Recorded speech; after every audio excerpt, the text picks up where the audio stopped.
Hi, everyone. Thank you for joining us for today's webinar, Navigating an Uncertain Future in Content Distribution, hosted by the Pepperdine Institute for Entertainment, Media, Sports, and Culture. My name is Amy, and I'm the project manager here at the Institute, and I'm also your moderator for what I expect is going to be a great discussion today about digital media. So to provide a little context for this discussion, here are a few stats that just underline how media consumption has been evolving over the past few months. As I'm sure many of you remember, Lady Gaga hosted and curated a live concert in April called One World Together at Home. That concert drew nearly 21 million viewers. The reason we bring this up is that this event marked not only one of the first times that consumers got to see artists performing live from home on such a large scale, but also it was quite tremendous in that the concert was made available simultaneously across many platforms. So broadcast networks, streaming websites, social media, digital music platforms, and even the radio. So that was quite an experience. Additionally, for those of you who aren't already familiar, the insanely popular video game Fortnite introduced a live in-game Travis Scott concert in Q1 that was viewed by 12.3 million players. And then more recently, Disney Plus, the Disney Plus app was downloaded over 750,000 times the weekend of July 4th alone, which is when they launched the new streaming version of the hit Broadway show Hamilton, showing us that consumers are, rabid for great content. And then just this past weekend, IFC released a new movie called The Rental in a hybrid model that included drive-ins and pay VOD. And this is really only the second time since the pandemic that a new release topped the weekend box office, which the first one being the Trolls World Tour. So what do all these things have in common? Well, our speakers are here to discuss just that, so let me introduce them now. First, we have Angela Northington, an expert in content distribution who has held leadership positions with the Urban Movie Channel, Code Black Entertainment, and the Simmons Lathan Media Group. Additionally, Angela is the principal and founder of the Entertainment Speakers Bureau, a new digital platform for industry thought leaders that operate at the intersection of entertainment, media, and technology. Hi, Angela. Hi. Thank you, Amy. And hello, everyone. Additionally, we have Rebecca Warfield, who is a top artist manager known for working with everyone from Julian Lennon to Steven Tyler and Aerosmith and Britney Spears. Rebecca is also the founder and CEO of the Chicane Group and a tech entrepreneur who serves as the global head of strategic partnerships for Looped, which is a live stream and VIP meet and greet platform that is connecting fans with artists, athletes, and influencers in exciting new ways. Welcome, Rebecca. Thank you. Thanks, Amy. Of course. Additionally, we have Nelson Granados, who's hiding here off screen. He's the executive director of the Institute here at Pepperdine. He's going to be popping on and drive the Q&A here at the end of the concert, at the end of the call. Is it a concert or a call? It's both. And I expect he'll probably chime in if he sees a timely question pop up. All right. So to kick things off, get us started, Angela, why don't you talk a little bit about what you are doing these days and what some of the contributors are to your success? Sure thing. Well, I spent a lot of my career on the content acquisitions, programming, and development side of the business. I originally got my start in the business as a producer, but I segued after leaving my last post with UMC prior to its sale to AMC Networks. I decided to actually focus on a passion project of mine, which I had wanted to launch for some time, which is a new digital speakers platform, but lots more. It's really, geared towards cutting edge speakers, thought leaders, industry creatives, and really trying to move the conversation forward, obviously. So in the process, obviously, of last year, leading up to planning, plotting, prepping, I finally launched right after the award season this year. And then 2 weeks later, we were in quarantine. So that naturally, that threw me, into a period of time where I had to, immediately go into a recalibration mode and figure out my own pivots. And so because it is primarily a speakers platform, the goal was always to move into more of a virtual component, a virtual content direction as well. So during the course of that pivot and that recalibration phase, I actually then in the process of a complete overhaul with the platform, and have moved into actually producing content. So we are on our second podcast launch, with 2 more in production and a slate in development, and teeing up master classes, have a big virtual event that's coming down the pike very soon. So definitely had to make some adjustments there, and now looking forward to the future. That's great. You're a living embodiment of changes in content distribution right now. Can't wait to hear more about it. All right, Rebecca, how about you? So for the past 17 years, I've been in the entertainment industry in a variety of ways, and really started my career in talent producing on major award shows. And that journey actually led me into artist management for years, and I'm still doing that, still running the management company. But I'm also with a company called Looped, and it's a technology company that allows for any public figure to queue up multiple fans to talk to them quickly, one-on-one, over what appears to look like a FaceTime call. So we launched a live stream component several months ago as well. So there's a lot of focus on that. Obviously, with everything going on in the world right now, everyone is looking for a solution for their virtual events. So right now, my big focus is working with so many different companies and providing this resource through Looped as a platform for them to use with all of their different businesses, specifically working, with the music industry, with artists, with major institutions and record labels and media companies. That's great. I think you guys both touched a little bit about how COVID-19 has affected your sort of daily work lives.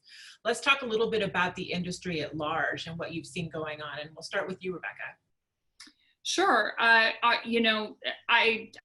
think I said this in my quote related to the webinar today, but really overnight, the entire music industry had to pivot and shift their attention from live events to virtual ones.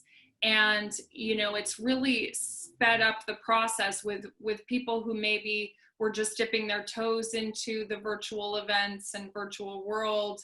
They had to really immerse themselves immediately. And I think that in the music industry is full of survivalists. So I think, most people jumped right in, trying to gather as much information and knowledge about this space so they know how to move forward. The results and the impact that this has had on the live concert industry is pretty devastating. I mean, Live Nation and Ticketmaster, even just 2 weeks into the shutdown at the end of March, they announced that they had already had 65,000 shows impacted, which is it's almost unthinkable. And so obviously everyone is really having to just shift their focus, figure out new ways to connect with fans, to keep interest, to create new things. So it's been a lot of scrambling, I think, throughout the music industry in general. But again, I think, a lot of people are just diversifying and figuring out how to use these new tools and set up new ways of doing things in general. I know on the music side, for me personally, seeing artists live on Facebook and Instagram it gives me a warm fuzzy every day. It makes me feel connected, and it's just a positive thing that's happening. So I appreciate it. Yeah. And what's really cool, I think that I was actually surprised how quick artists were to jump into these living room type concerts. And it's almost like it was needed in a sense, because it's so real and you weren't getting a lot of that beforehand. So I think it was a little bit, it was kind of refreshing in a sense to see an overwhelming response from different artists Sure. willing to do that. For sure. All right, Angela, your turn. Throw the same question to you. Sure. And also following a lot of cultural anthropologists as I do, and I alluded to this in my quote for the webinar as well. I feel like it's a pretty simple equation. We're in this tremendous period of uncertainty, and with everything that's going on around us between social unrest and economic unrest, and it's pretty easy to see, usually with lack of social convention and social connection and interaction, we as social creatures naturally want to seek out that connection. So even if it's through connectivity and seeking out content, or finding ways to be together at home. For example, Netflix, started the watch parties, which is a brilliant concept because it allows us to still form that community, still seek out a variety of content, but have an experience with it as well. And I personally, I also think that, we may even want to really redefine, what we say the universe of content is. Yes, it is film and TV, naturally across a variety of formats, scripted, unscripted, and reality, and, of course, music. But it is also, it's social media, it is the live events, it's, as Rebecca's saying, it's webinars, and, it's both vocational and educational. This event is content. So we're seeking out, whether it's motivational content via podcasts or audiobooks, which are really becoming, popular, and it's a whole burgeoning industry. We are constantly sort of seeking content. And I think we as micro consumers, yes, we may be showing up in groups for different types of content, but we're also sort of building out our own dashboard, if you will, and just finding the content that's meaningful for us as individuals, and then seeking that out across, the devices and the platforms that make sense for us. Great. Thinking about everything we've talked so far, I'm going to go back to you first, Angela. What are some things you've seen throughout the pandemic that have really got your attention? Some exciting things that you've seen happening in the industry? For sure. And I just, I mentioned the Netflix watch party. I was hugely, excited when I started to see artists go online. I was at the very first D-Nice, DJ party, and, with artists who are willing to take the time, as Rebecca has said, Alicia Keys and John Legend and Jill Scott and all of these artists that are taking their time. I see it as there are lots of different opportunities. I think that we're seeing more and more streaming platforms certainly come online. I read a study the other day that there are some 100,000 hours of programming content currently available to US households right now. I've read studies that by the year 2025, it's expected that we may be looking at 1 billion or 1.1 billion subscription, SVOD subscriptions across the globe. And potentially 40% of mobile may carry those platforms as well. So I think it's a combination of not only lots of new streaming content that's coming online, content itself, that's more accessibly available, but it's also some of these platforms thinking outside the box, creating more of that experiential, programming, figuring out ways to continually build communities. using digital marketing and social media strategies to really reach their audiences more effectively, whether that's through organic content or branded content, thinking of all of these different ways. And I also think that in the areas of technology, we're going to really start to see, and we have already, more of a shift in the VR and AR and, the augmented experience direction, basically.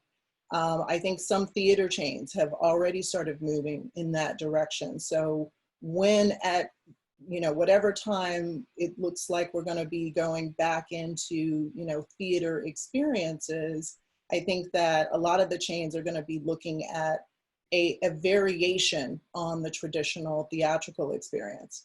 I've also seen studies that roughly 2/3 of American households are also willing to stream a theatrical release at home now. So there's more. It's a combination of all of the different availability, more connectivity, but also more options for the consumer. Yeah, you quoted, I want to say, 1 billion hours of content. So never again shall I say, I can't find anything to watch.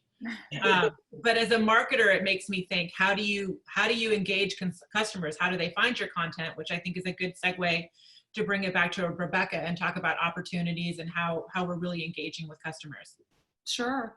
I think, first off, we've seen an amazing amount of innovation during this time period. And I think a lot of it has to do with, you have highly productive people that have that in their core, right? And you have them at home, sitting in one place for long periods of time, where maybe they're used to going to meetings and traveling for work. And there's a lot of time lost in doing all that. And I think that that's something to be aware of, because it certainly affected the way that I work and the ability to be even more productive.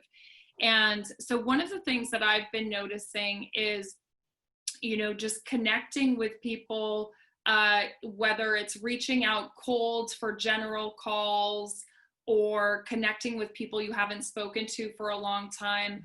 I just, as an encouraging note, I encourage people to continue doing that right now, because it seems like there's a level of openness, and everyone's either starting something new or kind of revamping what they were doing. So we're seeing a lot of new connections, new collaborations, openness to that. And I say, seize the day for that. So if you're trying to, if you're one of the students trying to break into this business, or you're trying to make a shift, don't wait for anything to change. Like, this is the time to do that.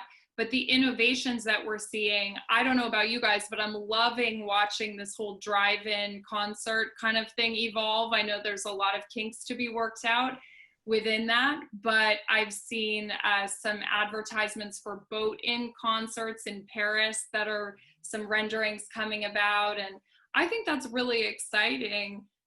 Some of the other innovations that we're seeing on Loops, we have watched an entire company kind of develop, using the Loops platform, a production company that started Chats for Good, which is they're reuniting casts together for a moderated Q&A, maybe casts that fans haven't seen together for some time. We did a Pretty Little Liars cast reunion. We have a New Amsterdam one coming up. We have the original cast of Hamilton, and they're reuniting, and they're creating a ticketed event where people can go on there and watch. They can chat with other fans. So like, there's this whole group of people who have figured out how to harness this time and use our platform to even just create a whole new business around what they're doing. So I also think there's a lot of managers and talent reps out there who may be used to coming up with ideas for their clients, and now maybe they have to shift focus and do something else and diversify. So I'm also seeing some of those executives and professionals coming up with ideas for themselves, and they're going for it right now. So I think this is a time that we're just seeing mass creation and innovation. And I think it's the perfect time to really work on developing whatever that dream is that you have right now. Work on developing that and polishing it and making the connections to set yourself up for that next step. So I think that's what I'm really seeing, just innovation wise.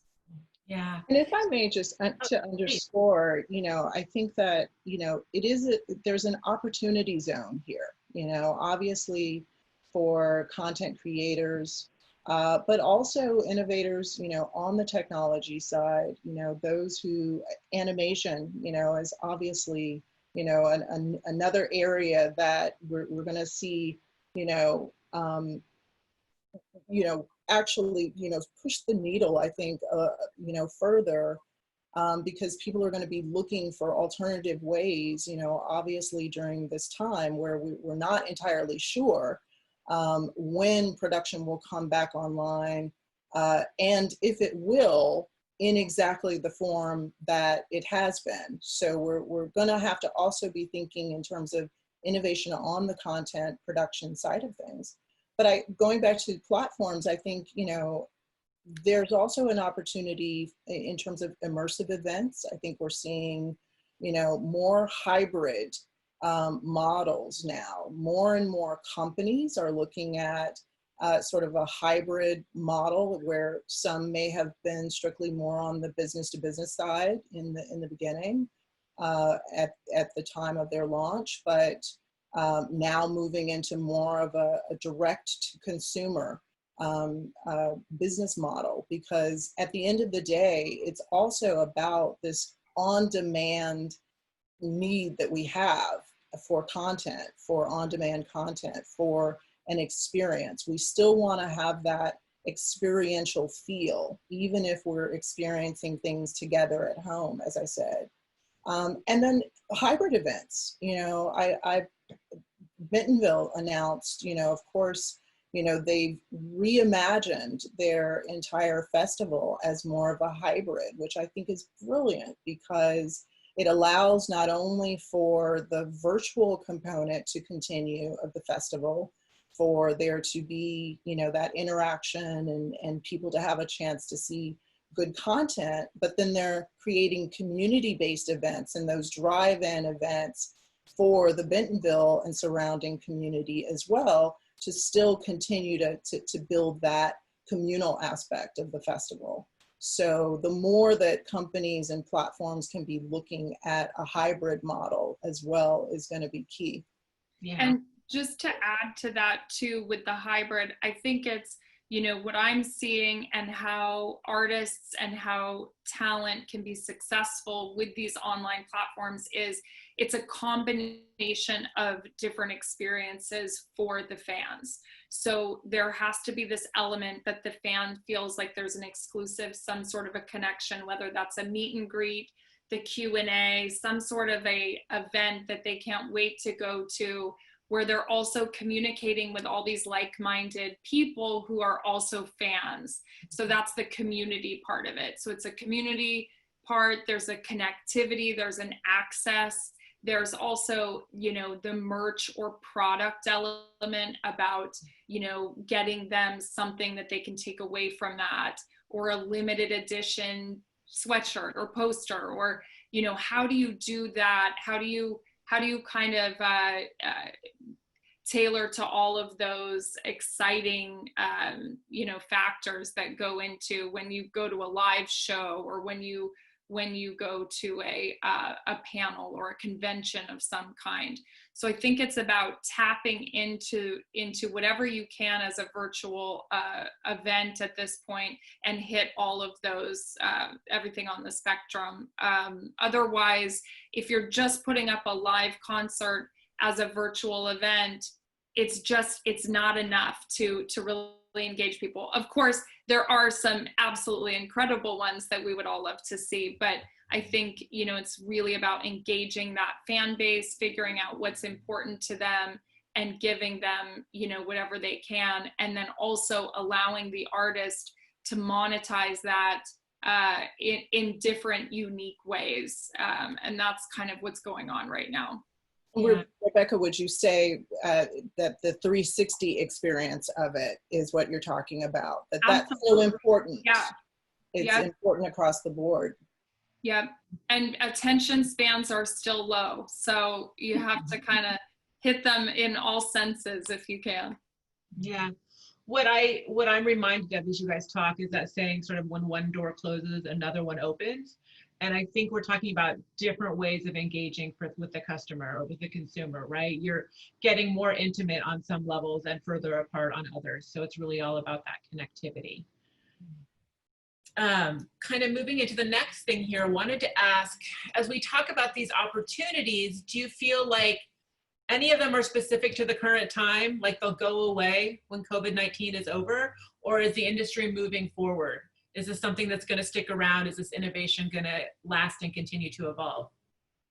I personally, I absolutely feel like innovation is going to lead the way, to Rebecca's point, because, yes, on the other side of this, we will see some form of new normal, but I do believe that we're going to see a permanent shift in how we gather, conference, and eventize.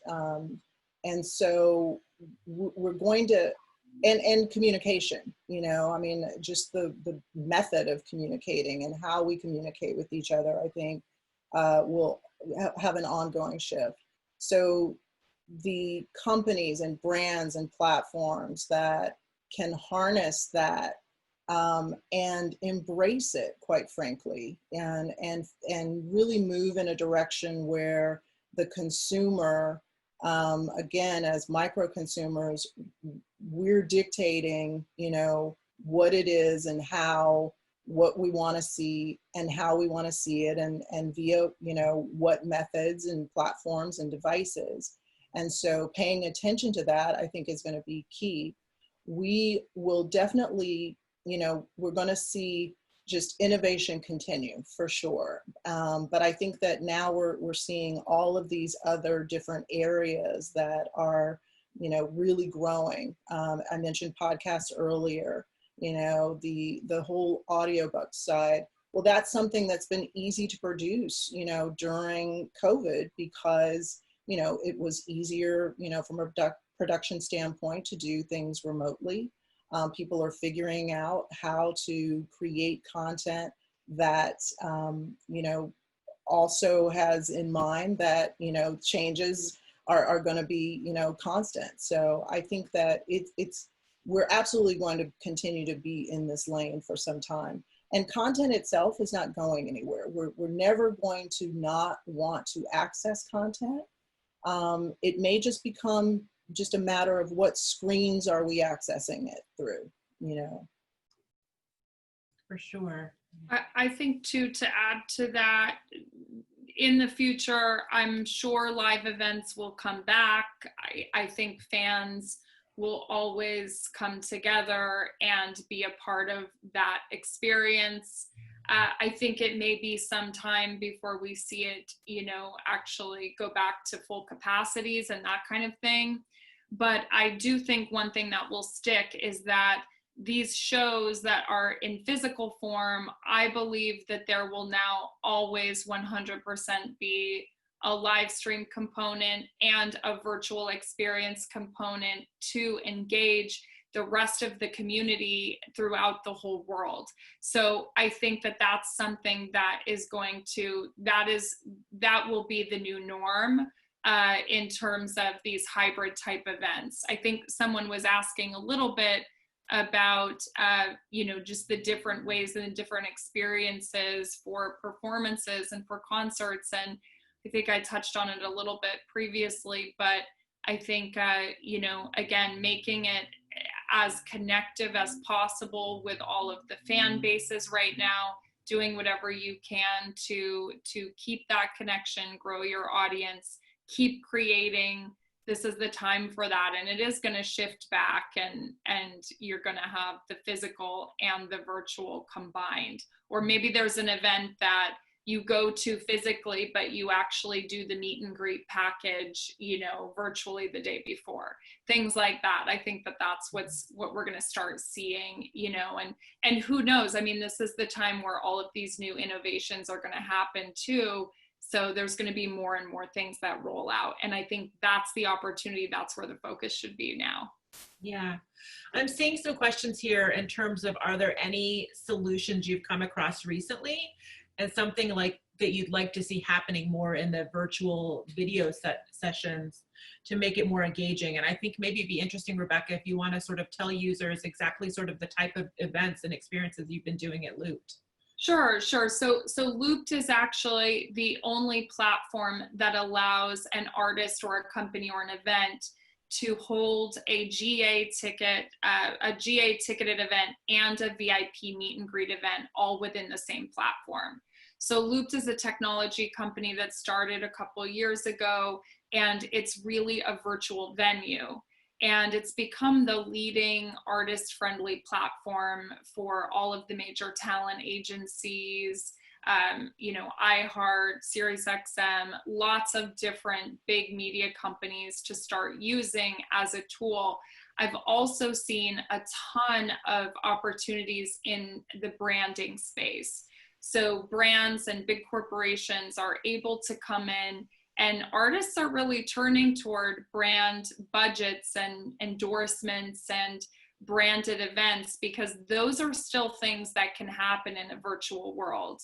And the consumption level is huge. It's a huge opportunity for artists. And so I think that that's the thing that I'm really seeing as a solution right now. And then engaging with and utilizing, virtual venues like Looped to actually facilitate whatever it is that you're trying to do, and then engaging a sponsorship package or a brand package to tie it in and maybe give you extra budget or put some money in the artist's pocket, things like that. That's where I'm seeing solutions for sure. Very cool. Had a question come in, Rebecca, I'll let you respond to. What is GA ticketed event? Sure. So general admission. So typically on Looped, we would provide a concert or a live stream. Each person would either have a unique access code to enter the event as a GA ticket holder, just like if you were there with 10,000 other people to access the event. And then the VIP events typically would include that meet and greet or some sort of other access to the artists themselves. Great. Angela, you want to chime in with anything that you've seen in the VR or augmented or engagement space?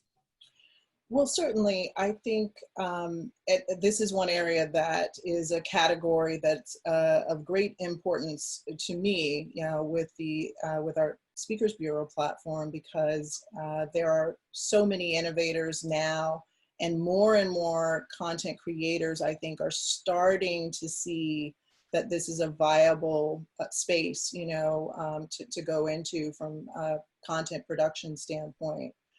So we're encouraging storytellers, we're encouraging content creators who, have, whether it's, a visual point of view or not, to think outside the box in terms of, storytelling opportunities. And more companies are looking at these divisions as well. And so we're talking to a few of these that are, looking to really sort of bring up and create more of a pipeline for new and up and coming filmmakers to move into the space. So I think that's key. And then I mentioned earlier, obviously, I think a lot of theater chains, some have already started looking into this. Some have already created, some form of augmented experience. And I think we're going to see more and more of that. And so a lot of the theaters, will figure out either whether they're going to outfit some of those screens to handle that capacity.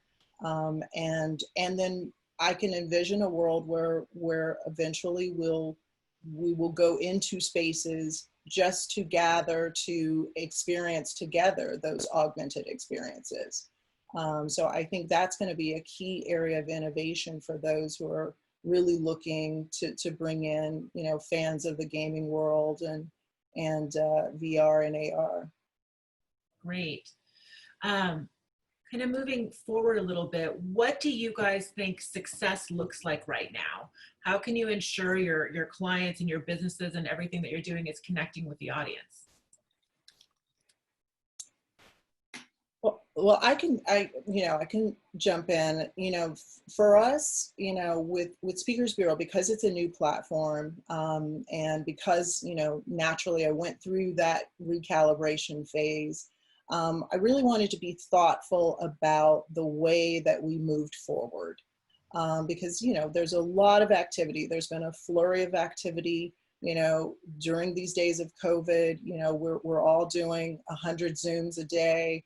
We're scheduling our IG lives. We're trying to get in, all of our vocational, and webinars and panels and roundtable discussions. So for us, we are looking at moving, obviously, the needle in that space and really paying attention to the fact that it will now be, that hybrid space that Rebecca and I are talking about, and looking at innovative ways that we can create both a virtual or hybrid experience down the road. At the same time, though, simultaneously, we've shifted a lot of focus onto the content side of things. So the fact that I've been able to build out this slate, development slate, is very exciting, and working with a lot of the thought leaders on my roster, both with who have vocational content, but also will be moving into scripted podcasts as well, for example. So there's lots of room for opportunity. And I think that we want to be sort of cutting edge, we want to be drivers forward. The main reason why I wanted to focus on entertainment was really creating a platform that was going to be at that intersection of entertainment, new media, and technology.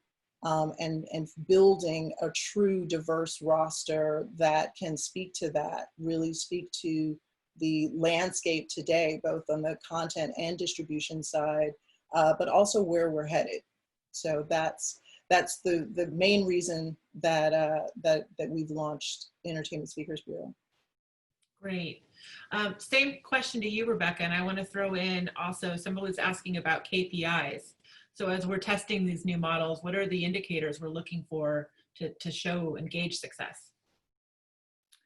I think, and I do see someone else had another question that goes along with the profitability of these online events. So I can kind of combine all of these. Just a couple statistics there with our platform, with what we've seen. One of the things is you keep the general admission ticket fairly low, because it's a little bit of a volume play.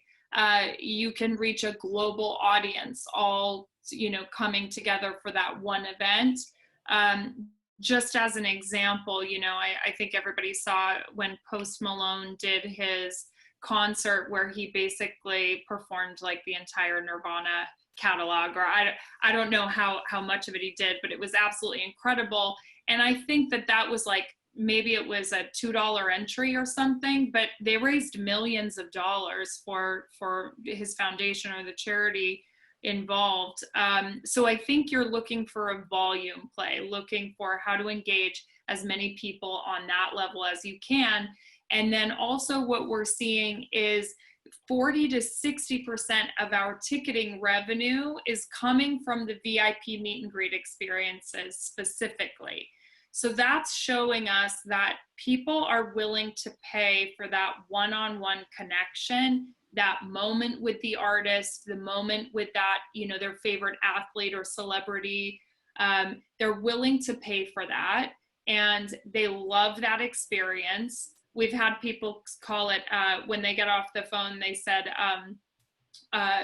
they're suffering from post-looped depression because it was such a high and it was so exciting to get to talk to their favorite artists. So I think tapping into that and again, making it on the artist side as efficient and safe as possible for them to be able to speak to a large amount of people and then perform for an even larger amount of people, right? So it's absolutely true. Someone asked about in-person events and charging for in-person events versus virtual ones. It's apples and oranges at this point. You definitely can't expect to get the same amount that you would at a physical concert on a virtual event.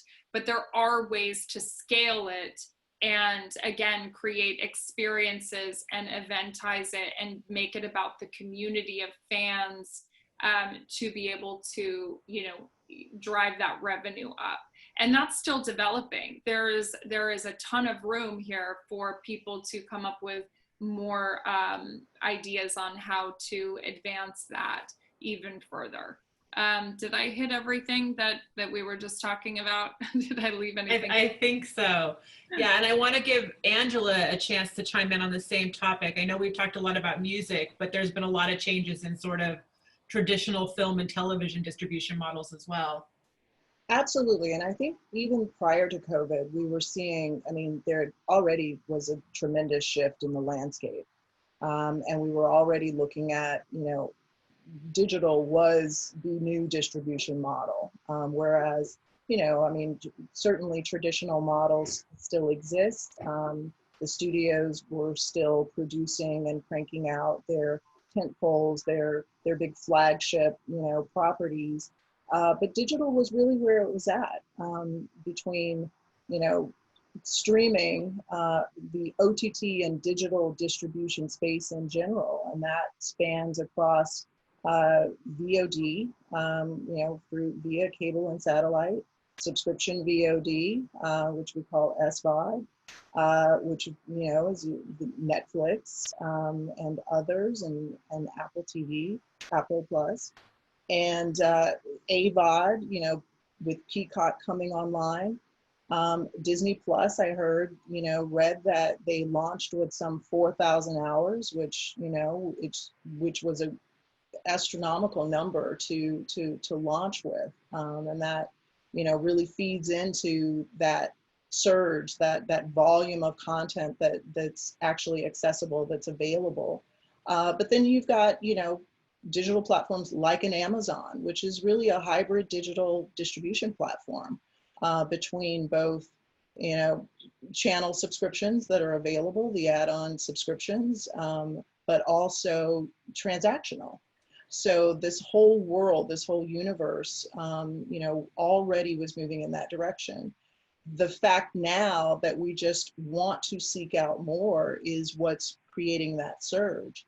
And I think, as I said, I think lots of more streamers are going to come online, and they're probably going to want to, sort of wait out, a bit, before they start reporting on their data, to really start capturing the difference between, downloads and then how of those downloads, how many subscribers are actually converting into what we call a conversion rate. And then ultimately they're going to want to look at, what is the lifetime value or that LTV of that particular consumer and their response to the content and the library itself, and how long they will stay, a subscriber on the platform. It feels like everyone's sort of testing out things right now, and everyone, will eventually figure out, what platforms make the most sense to them. I think, there's a number like 3 is the average number of subscriptions per US household, and maybe 5 in households with kids. But that's going to continue to grow, and people will start to figure out, what makes the most sense. Great.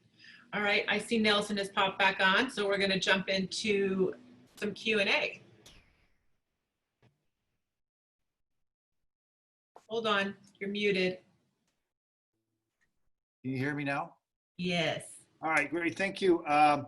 So this is, it's been incredible to hear what you're going through, right? And in some ways, you just let out a lot of things that are happening just on the spot. I want to try to make sense of some of it in this last, last quarter of the conversation, to try to build some mental models, mental frameworks for people to get out with something that they can use. So I think the first question I have is, and I sense it here in some of the questions being asked, some of the comments, is you're talking about virtual events where you're actually saying that engagement is really important. But that sounds somewhat counterintuitive in the sense that in person, I can engage a lot more with someone, or somebody can engage a lot more with me, right? So it seems counterintuitive, yet it seems like it seems based on your recent experience, right, as the pandemic ensued and the lockdowns and all that it's fundamentally important. So can you unravel that a little more for me and for the audience? Sure, I can jump in on that. So I think, it's this concept of remote connectivity, right? So specifically, I'll give an example of how we're doing that with Looped. There is a chat room, just kind of like what you would see here with the chat room on over a Zoom. There's a chat room that's associated with all of the fans who are attending a live experience together. We see thousands and thousands of chats between fans through that entire show. And that's just one way to engage the fans and create that level of community.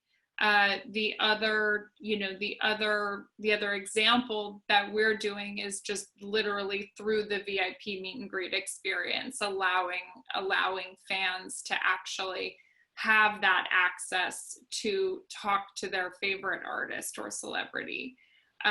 So I think, those are probably the two most important key components of the virtual platform, the virtual venue that we are seeing, to be able to create a business around that and help people feel connected even though they are separate and across the globe. So Angela, can you make sort of an analogy, similar phenomenon in the case of film and TV and video in general? In terms of where we're going? Well, in terms of engagement, right? So it seems like for a music artist, it's the engagement, the one-to-one or the one-to-a-few. It seems like a huge opportunity going virtual. But when you're talking about a movie, for example, how can you translate that engagement? And do you think there's an opportunity there too? Absolutely, because as we alluded to earlier, the concept, which has, been around for a minute in terms of the 360 engagement, I think is not going anywhere. And in fact, it's heightened now. And so it's no longer just about that singular piece of content being released on a particular day, or if it's, a day and date digital release, it goes up and that's it. Now, in order to engage more audiences, I think you're looking at more innovative digital campaigns, whether that's digital marketing, whether that involves, really interesting social media strategy between, organic posts, but also some social ad buying strategy, which is one key component that we use whenever we release a new piece of content or a new episode of our podcasts. We're really trying to use as many digital routes as possible to reach the consumer.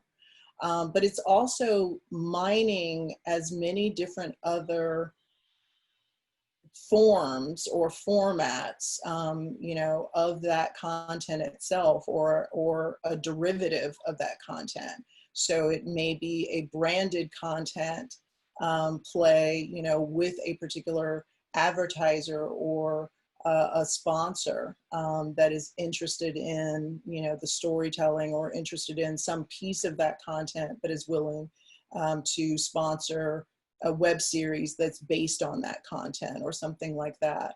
But I think it's also looking at, you know, it's this new definition or this new world of loyalty programs, basically, if you want to think about it. It's sort of a new way of thinking and innovating around how do you create brand loyalty, how do you create brand awareness, and then how do you then use those tools to reach your audience. And that might be strategically, you know, marketing, but it's also reaching out, it's engagement, it's providing them consumers with something. It might be a giveaway or, you know, a trivia contest or something else that allows to build that engagement and that anticipation for the release of that content. So I'm seeing a lot more of that and a lot more 360 immersive campaigns across the board when we see, you know, especially innovative releases, especially, you know, for content that normally, you know, would have had more of an in-person experience. They've got to figure out those ways to then do that virtually now. Okay. I have one little thing to add to that, if you don't mind. I've seen some film releases where they're sending out these kits that are theme related to artists and celebrities and people who they think will post about it to really create an online event. But they might get, you know, they'll get a kit with food to watch the movie, you know, all kinds of themed, all around whatever that movie or TV release is.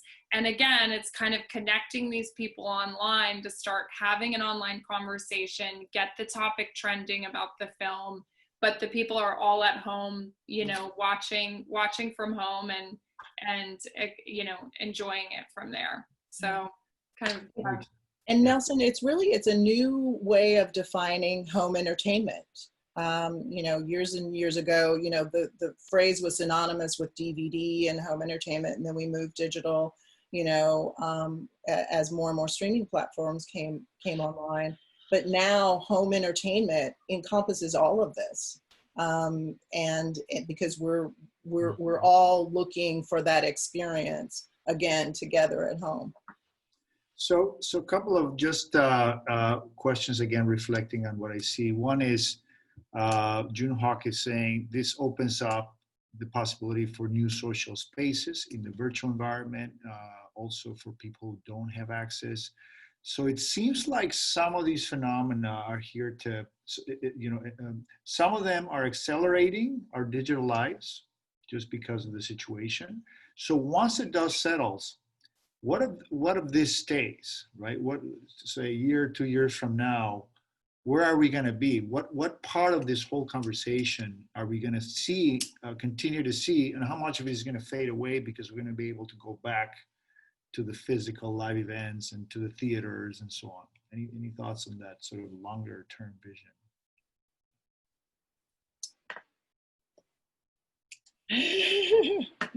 I think it'll be an expected add-on to everything. I think every physical event, every physical experience is going to have an expected access level for people who can't be there in physical form. And I think it'll be the norm. And I think it'll be really hard for companies or events or artists to get away from that. Okay. And then, go ahead, Angela. No, I would agree with that. You know, I think what we may see is that ultimately, once we move back into a space where people are allowed, you know, where we're able to gather in some form or fashion, streaming is still going to be a big part of that. Virtual content is still going to be a big part of that. We're still going to want to seek out that, you know, snackable, short form, aspirational content, motivational content. We may just become more program or platform agnostic over time.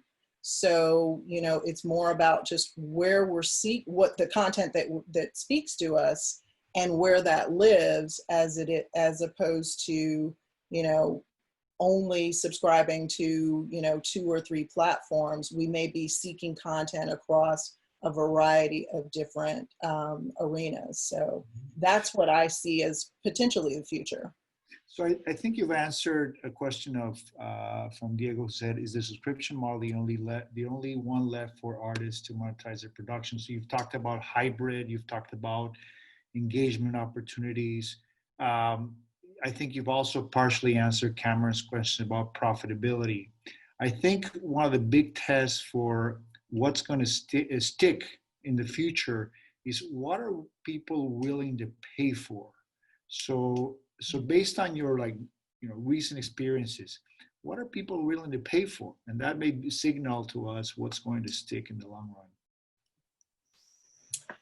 Well, I mean, I'll lead off on this, and Rebecca, I'm sure you have your take on this as well. I think that for the foreseeable future, we're going to pay for the content that, again, that as we're testing, we're taste testing. We may, be looking for content on specific, platforms that make sense to us from a subscription perspective. But then for our snackable or our short form content, we are looking for outlets where we don't have to pay, or, I think a lot of companies are looking at ways to provide content currently, for more so from a marketing perspective and just a value added perspective, to reach audiences, to engage audiences while we're all looking for things to do. Ultimately, the people who have figured out, both who their audience is and then, are super serving that audience with the content that they want are the ones who I think, are going to have, be able to look at revenue over time and people will continue or come back into a paid model. But it does feel like right now, we want a combination of everything, and that's the way that it should be. We're in the middle of an economic downturn, and so the companies and the platforms that figure out how to engage the audience now, and then charge them later where applicable, I think that will make sense as well. Great. So another question came up, I think very relevant. It's the fact that as we accelerate our productions into digital distribution, right, there's always the threat of piracy. And I think that applies to pretty much all sectors of entertainment, right? So, and this question I think was asked to Angela by Jeremiah, but I think it would apply to music too. So any thoughts from both of you on that? And how do we confront that situation? Yeah, I actually have been tracking. There are a couple of organizations that have been doing some webinars over the last few weeks that are really examining this and trying to think of not just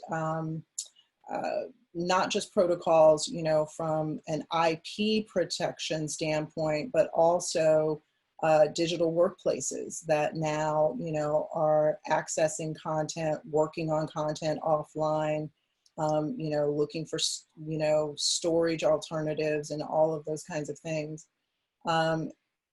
We're in a digital age, and that's not going to change anytime soon. And so I think piracy is going to be, it's going to continue to be,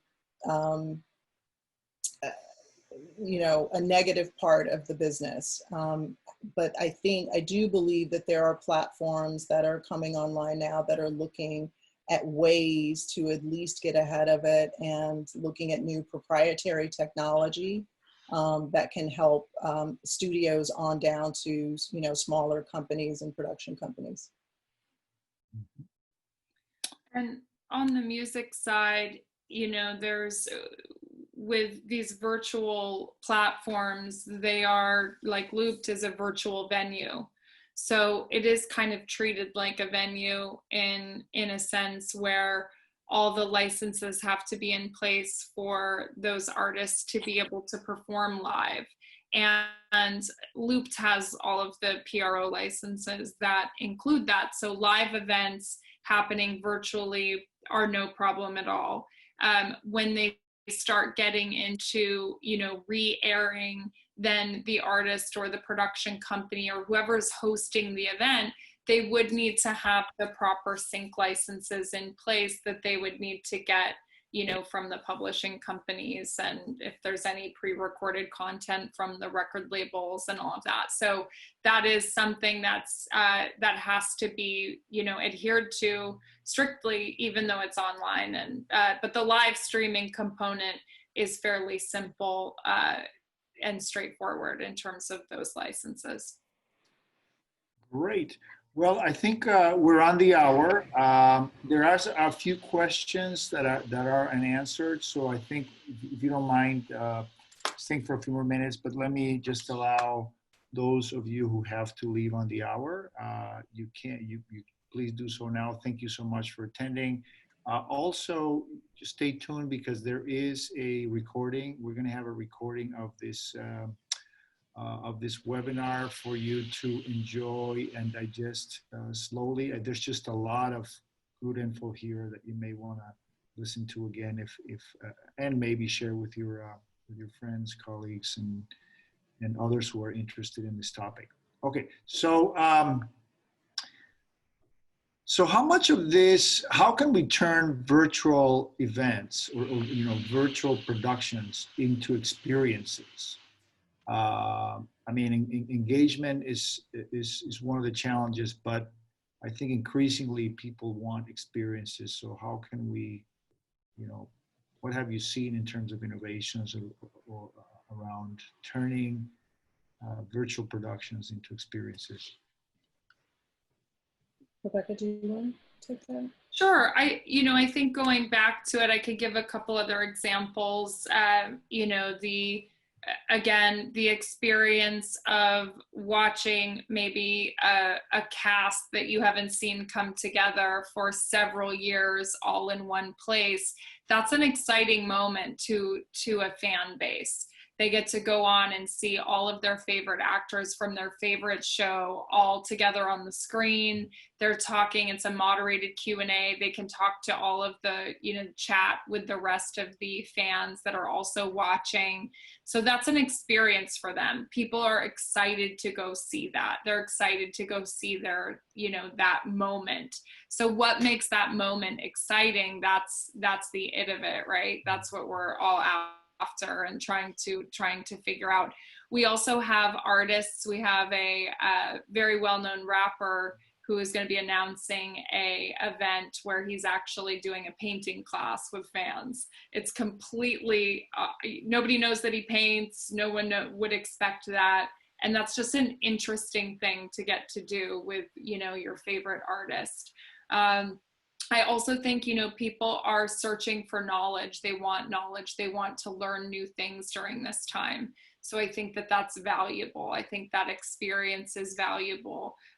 You know, being able to connect to others who also want that same experience. So I think it's just about tapping into, you know, those different fan bases and figuring out what's important to them and then creating the experience around that. That's really what we're seeing. Right. And Nelson, you know, I can add the example of a recent release by a good friend of mine in the business, Prentice Penny, directed a film called Uncorked, which was a Netflix release back in March. And I think it was on the 27th of March. And so, you know, we were literally right in the middle of, you know, quarantine across most states had happened. And the film is about, you know, this would-be sommelier who, you know, really, you know, could go the way of his family's business, but he has bigger aspirations and really wants to get in the wine business. And looking at, you know, Netflix not only, you know, was really innovative with the campaign around it, it really took off across, you know, a variety of wine magazines and wine clubs and, you know, all over social, and people planning their own watch party and creating sort of this experience and having watch and sip parties and talking about it. And, you know, he and the cast, you know, had, you know, a lot of engagement and, you know, did Twitter takeovers and all of those kinds of things. So that in and of itself created, you know, an environment where the film did ultimately exceptionally well. And we're all, you know, very happy for him because the film was great. And the experience behind it, you know, allowed us to share that. So I think consumers are going to want more of those types of opportunities. And where we can find those examples, you know, that's what's really going to drive the business. And I mentioned earlier, you know, with Bentonville and some of the other festivals and markets that are, you know, trying to go in this hybrid direction, I'm really anxious to see, you know, how that works out, because I think that could be a big new model on the film festival and the film market side of the business as well. And still allowing, you know, content creators, consumers, patrons of the festivals to still interact and come together in some way. Great. Okay, well, I think we can wrap it up now, Amy. I think I've covered a good amount of the questions, so I'll turn it back to you. All right. Well, thanks, Nelson. Thanks, ladies. Thanks, Rebecca, Angela. It was great. Any last minute thoughts you want to throw out there? Anything to add we didn't get to cover? Angela? Well, you know, I brought a quote from Alexis Ohanian, you know, founder of Reddit, that I just loved, which he posted a few weeks ago, and it's something I shared, and I just keep saying it out loud. And it's: the strongest entrepreneurs all share the same quality: an ability to adapt to circumstances that you cannot control and focus your energy on improving the areas you can. And for me, I think that's the model that I'm trying to follow, you know, with my new business. And I think that a lot of platforms can use that and allow that type of methodology to inform how they move into the space in the next months and over the next year and on from there. That's great. Thank you. I think, you know, the one thing I'll leave everyone with as well is there's so much talk about uncertainty. And I think that just, you know, to leave on a positive note, you know, wake up every day and work with certainty. Have certainty and conviction with your relationships, whether they're personal, work related, and just keep going and, you know, try to just keep striving for that goal. And that is the certainty that we have now. Everything will be okay. You know, just keep going and we'll get through this, and there will be things that come out of this that are, you know, for the better, for sure. Thank you. All right. Amazing. Thank you both. Thank you, Nelson. And thank you everyone for joining us. We'll be posting this video, as Nelson mentioned, on our website soon. So check with us there and have a good week. Thank you. Thanks. Bye. Thank you all. Thank you so much.